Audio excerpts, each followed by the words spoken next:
and we will start in alphabetical order, which means Alex Fernandez, you start. So here we go, Alex. You know that the same issue for you. Miami Beach is probably going to face budget shortfalls like every other municipality in the state of Florida. How is Miami Beach, how would you deal with, let's say, perhaps even a $30 million deficit? It could even be much higher than that. Would you vote in favor of a tax increase? I would not vote in favor of a tax increase because I think that our number one priority are the needs of our residents.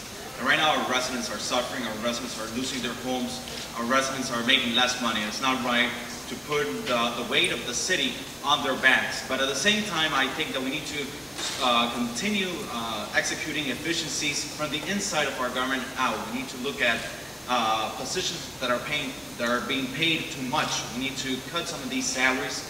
We also need to cap salaries so that in the future we don't face these inflated salaries. So we really need to start cutting from the inside out, where the residents and the services that the residents receive are the last resort. Let me interrupt you for a minute because we hear that quite a bit. Whose salary would you cut?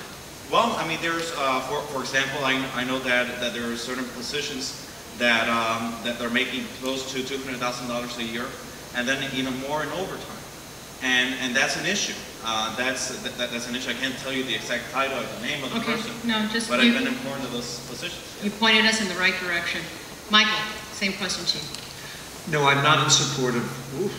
No, I'm not in support of raising taxes to meet the budget deficit. We have a budget deficit every year, even when I served on the city commission, and we work very hard to find solutions on where to trim the fat. We've gotten pretty lean in these years, but there's still more room for cutting. We need to do a review of the salaries. I agree with that. We need to do a review of the pensions. But in addition, we need to look for increased sources of revenue, such as branding ourselves as a cultural tourist destination, a family destination, and other ways to increase revenues in our city. Thank you. So you would say there's still fat in the budget? You would say there's still fat in the budget? As I said, I don't know if I'm so loud. We've gotten pretty lean, but there still are a lot of administrative positions. There still are some higher paid union employees, and we're going to have to readdress all of those elements. Thank you. Gabrielle?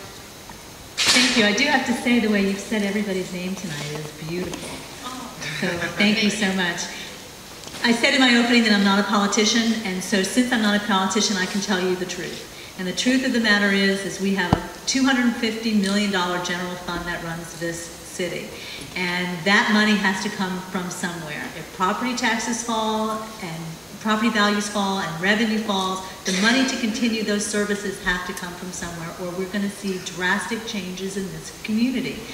We expect next year to be even worse than it was this year. And let me tell you, my friends, I have looked at the cuts that the commission said were painful this year, and they were not.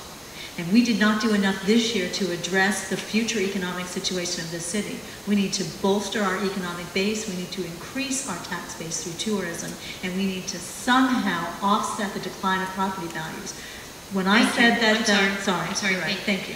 Michael, question to you. The issue of condo foreclosures, if you were commissioner, if you're voted in 2009, how would you deal with that issue of condo foreclosures? Of course it's a statewide issue, but if it happens in Miami Beach, it becomes a local issue. This is a great question for me because those that know me know I'm a condominium association attorney, and I served on the City of Miami Beach's Condominium Reform Task Force. I also worked with Commissioner Jerry Libin as well as my law firm to come up with resolutions that urge the state to make changes to this terrible law. I'll continue to work with Commissioner Libin once I'm elected. I'll go to Tallahassee. I'll help do the legal work I've done before to see how we can come up with reasonable solutions. Within the law that exists right now, my law firm and I are on the forefront of coming up with interesting solutions. We've been pushing through motions to get foreclosures done more quickly by banks. We're on the forefront of rent receiverships, blanket rent receiverships for bad developers and bad condominium associations that are not paying their maintenance fees. But I will continue to look for interesting outside-the-box solutions because that's my specialty. Alex Fernandez, 30 seconds.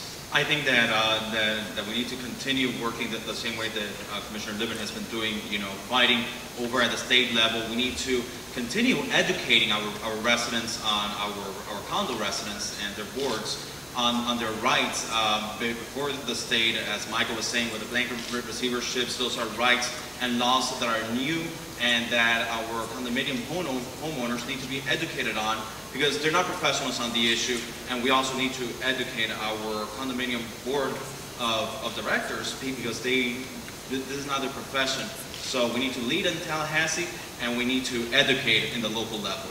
Thank you. Gabrielle. As many of you know, I'm a condominium manager, so I see this problem every day, and it's heartbreaking to see buildings go by the way of almost on the brink of bankruptcy because they can't pay their water bills, because there's not enough assessment paying members of the community.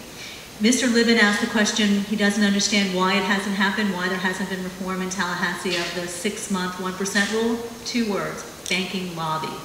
I think we need to use our considerable strength and clout in Tallahassee as an economic generator for the state of Florida and demand change for our residents, and I will do that as your city commissioner.